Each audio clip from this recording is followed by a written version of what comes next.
The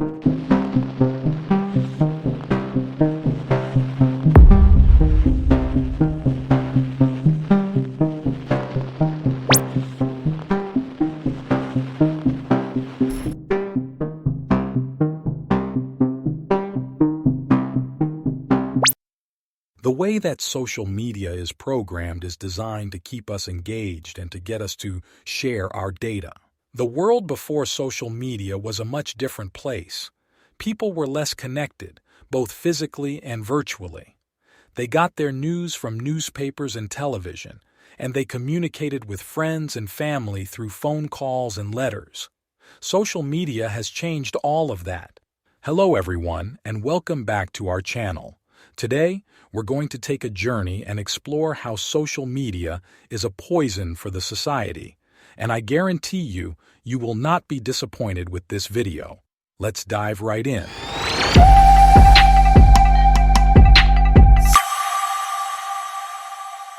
The two industries that call their customers users are the illegal drug trade and the software industry.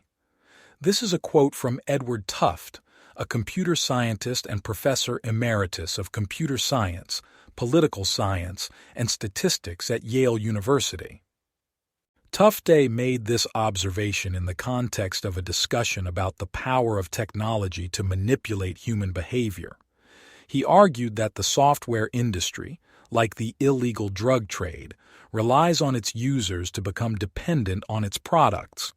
This is done through a variety of techniques, such as designing products that are addictive.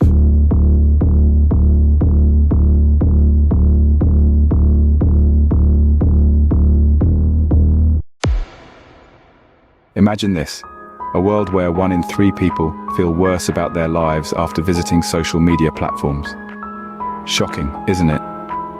Yet this is the reality many face in the 21st century.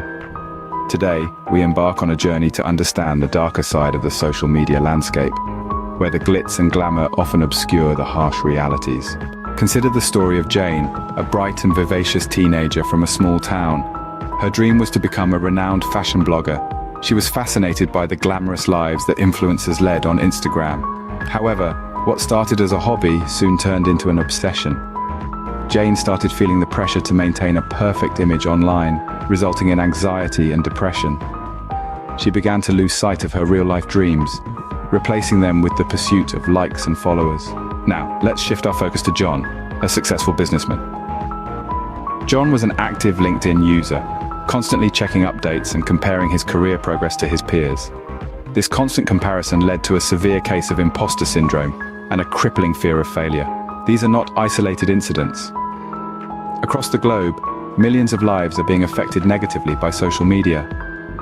Young adults are particularly vulnerable, with research showing that excessive social media use can lead to increased feelings of isolation, low self-esteem, and even suicidal thoughts. The fear of missing out, or FOMO, is another significant consequence of social media. It's a psychological phenomenon where people feel an overwhelming anxiety that they're missing out on exciting or interesting events that others are experiencing. This can lead to a perpetual cycle of constantly checking social media platforms, thus increasing feelings of anxiety and dissatisfaction.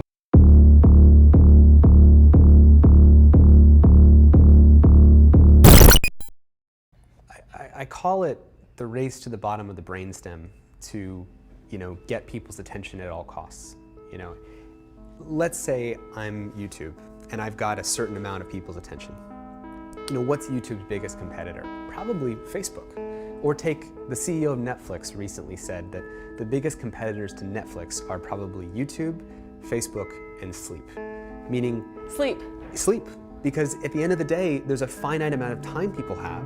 And if you're not getting people's time, someone else, some other app, or some other part of someone's life is gonna get it. So these services are in competition with where we would want to spend our time, whether that's our sleep or with our friends. There's this war going on to get as much attention as possible. And I made kind of a slide deck, a manifesto. It basically said, never before in history have 50 mostly male 20 to 35-year-old designers living in California working at 3 tech companies influenced how 1 billion people spend their time. Get users when they're young there's a good chance they'll stay on for life. Everybody's competing for the teenagers. Jonathan Haidt is a social psychologist at New York University. He traces what he calls an epidemic of teenage sadness back more than a decade. So it's anxiety and depression, also self-harm and suicide. All of those things skyrocket after 2012. Just to clarify, this isn't just social media. There are other factors at play. Yes, there are always other factors at play. This is a complicated sociological phenomenon, but the instant they go on social media, by the instant I mean like within a year, the depression lines begin to go up. Plus, there is direct correlational evidence that the more you use it, the more depressed you are. It's especially heavy users, more than 4 hours a day. Those girls are 3 times more likely to be depressed than medium users. 1 billion of us own a smartphone, and we know how addicting it can be. One former Google employee says this is no accident. Indeed, it is by design. And he became troubled by the relentless efforts of app developers to keep us glued to the gadgets. Now to our special coverage of teens in crisis. As we reported yesterday, a national survey by the CDC is raising alarm. It shows that nearly 30% of teenage girls said they had considered dying by suicide, and 3 out of 5 girls said they felt persistently sad or hopeless. All this comes at a moment when there's growing concern about the impact of social media.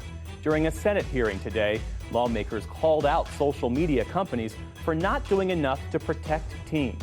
And school districts and hundreds of families are now pursuing lawsuits against the tech giants, seeking to hold them accountable for rising rates of teenage depression, suicides, cyberbullying, and eating disorders. Special correspondent Christopher Booker reports from New York as part of our ongoing series, Early Warnings, America's Youth Mental Health Crisis. Lawsuit against both TikTok and Meta, the parent company that owns Instagram and Facebook, alleging that the addictive qualities of these platforms are causing and contributing to the burgeoning mental health crisis for teenagers. It's one of hundreds of lawsuits against social media companies that come as the industry faces increasing calls for reform, including from President Joe Biden earlier this month. We must finally hold social media companies accountable for experimenting they're doing running children for profit. Is there a principal reason why I should delete my social media? And if so, what is it? There are 2. One of them is for your own good, and the other is for society's good.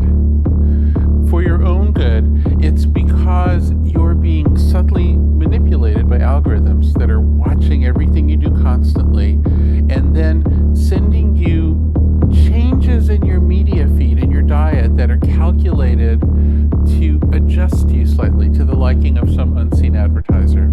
And so if you get off that, you can have a chance to experience a clearer view of yourself and your life. But then the reason for society might be even more important. Society has been gradually darkened by this scheme in which everyone is under surveillance all the time, and everyone is under this mild version of behavior modification all the time. It's made people jittery and cranky.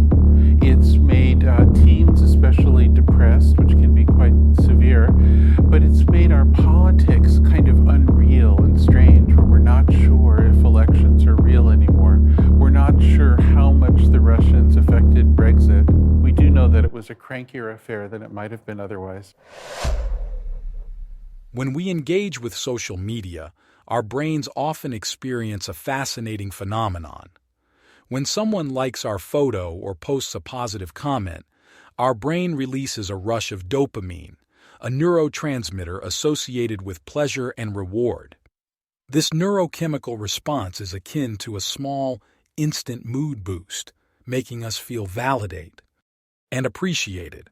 It's a bit like a digital high five from the online world, reinforcing our desire to continue sharing and interacting on social platforms. However, it's important to remember that while these dopamine hits can be gratifying, they can also contribute to addictive behaviors and should be used mindfully for a balance. Thanks for watching. I hope you learned something new about how social media is becoming a danger for society.